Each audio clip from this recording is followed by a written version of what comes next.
May is Asian American and Pacific Islander Heritage Month, and tonight we're taking a close look at what some are calling Asian hate. Through our ongoing series, The Talk, we try to have the tough conversations about race. And tonight, Tan Trung takes up discrimination against Asian Americans and why some conservatives feel they're being unfairly blamed for racial tension. None of us got to choose our race when we came into this world, but racism is a choice. How we treat people who may look different from us, the words that come out of our mouth, the stuff that we post online. We get to choose if any of that comes across as racist.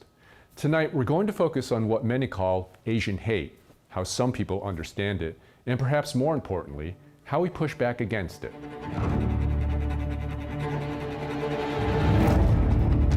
I think, having the term microaggressions helps because those have always existed.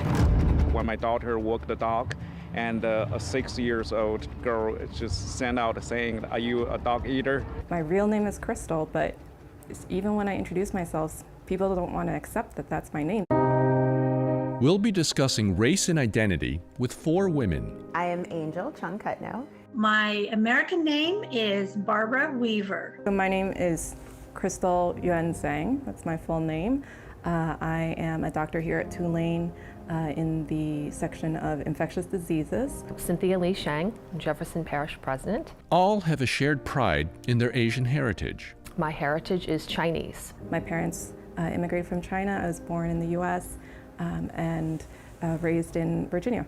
I was born in Vietnam to a Vietnamese mother and an American father. And I was raised in a multicultural home. My father is Black. My mom's an immigrant from Korea. Angel Chung Cutno's interests and talents are an extension of her diverse upbringing. She's a piano-playing, Mardi Gras Indian beading poet. She recently wrote an untitled piece about being biracial. One part touches on her childhood. Did you hear all the time someone called my mom Chinese and said, "All Asians are the same"? Did you notice when we went to serve other communities, I looked more like them than anyone in our youth group? Yet y'all were quick to assure me, you're not really Black. She now considers herself an Afro-Asian for justice. I mean, it defines everything that I do. From the murder of George Floyd to the attacks on Asian Americans, Chung Cutno says this past year cuts to the core of who she is. The pain was just continuous for me. And in one way, it did feel as if I had to shift my energy from the Black community to the Asian community. Barbara Weaver's biracial experience is different. I personally don't fear being stopped by police officers. So I don't have that. But what I do have is go back to where you came from. You speak perfect English. You don't have Asian eyes and nose. I should have burned your village down. Weaver says her first-time conversations with strangers usually start like this. Their initial question is, "Where are you from?" And I said, "Well, I'm originally from Oregon, and I moved to Louisiana about a dozen years ago." "No, where are you really from?" Where are you really from?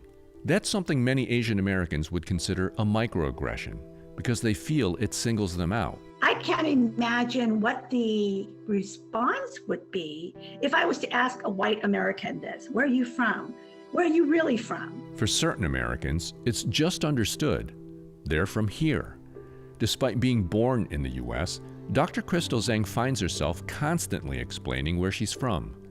Doing so, she says, has a cumulative effect. There is definitely always this feeling that you're a foreigner. Zhang wrote about that feeling in this opinion for the nonprofit, nonpartisan newsroom, The Lens.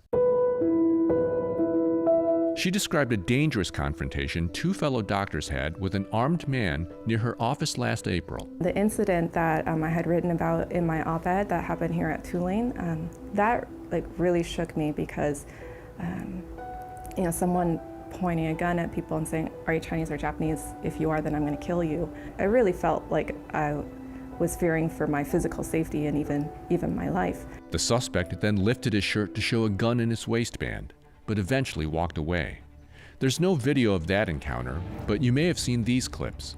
In the last year, in different parts of the country, Asian Americans have been attacked, seemingly for no reason. Reports of Asian discrimination in the U.S. increased sharply after the pandemic began. And then finally, what happened in Atlanta happened. Back in March, authorities arrested this man after they say he opened fire at 3 different Asian spas in Atlanta. 8 people were killed, 6 of whom were women of Asian descent. The suspect said the shootings were not racially motivated. Here's what investigators say he admitted to. He had a sex addiction, had visited some of the spas in the past, and that they were a temptation he, quote, wanted to eliminate. Dr. Zhang says that so-called explanation is layered with racism and sexism. But people are failing to realize that even if it is due to his sex addiction, the root cause of that is the fetishization of what Asian women and therefore is racism. Atlanta prosecutors say the mass shooting is a hate crime, but the motive remains a point of public debate. To many Asian Americans, though, the fact that the businesses targeted were Asian and the majority of people killed were Asian women is enough for them to speak up about the fear, anger, and frustration within their community. Asians are invisible in this country. The only time that you know Asian exists is when there's a pandemic or a war. We are Asian Americans. Earlier this spring, local Asian Americans held a rally at City Park. They called attention to what they feel is growing anti-Asian sentiment, but it also seemed to be an effort to show their patriotism. We as Asian Americans love being Americans and want to be treated as such. We can't live in a society where because of what you look like, that makes you the enemy. Cynthia Lee Sheng says as a young girl, she was aware that she was different, but it didn't overwhelm her. It was always that way for me. What made me feel different more than that was that my dad was the sheriff. So that was, a difference. Before he died in 2007, Harry Lee was sheriff of Jefferson Parish for almost 30 years. He had a reputation for being tough on crime.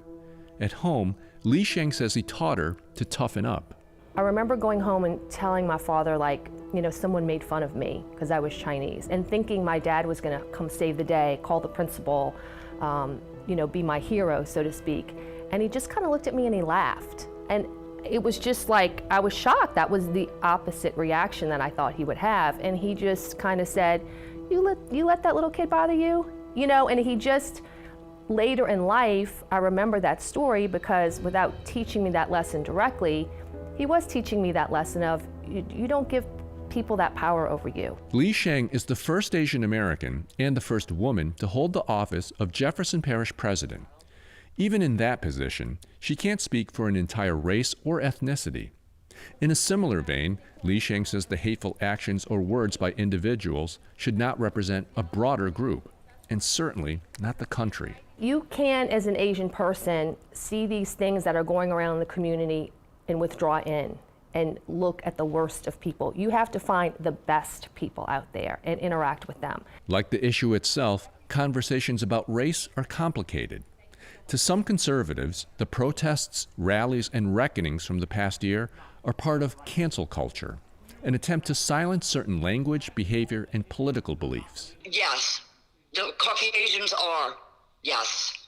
We are being racially profiled as well. Tina of New Orleans reached out to us after we invited viewers to take an online survey on race, which also left room for people to share their opinions.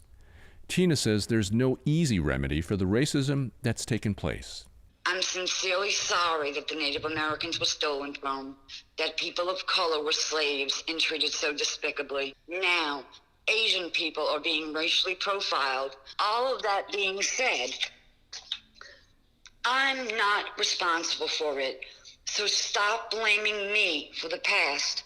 Through the survey, we encouraged people to leave us a voice message. This woman's message lasted more than 4 minutes. We're going to play portions of it. We are leaning towards becoming a racist country again by uplifting certain races and pushing down others instead of treating all races equally. I think that the race issue has only gotten worse since we've been pushing a narrative that white people are racist. And I think that race relations have only gotten worse because of the fact that we keep pushing the fact that America's racist when it's not. I think people deny that racism exists because they don't want to have to stand face to face with their privilege. Without clear consensus on what is the problem, The conversation about Asian hate and the larger one about race continues.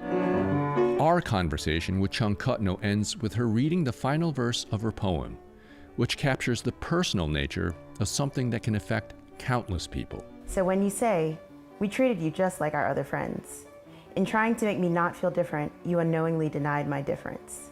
And your colorblindness erased the fullness of who I am. So I mourn our friendship because you never truly saw me behind the mask. Tan Trung, Eyewitness News. And if you'd like to take our online survey on race, we'll have a link to it on our website.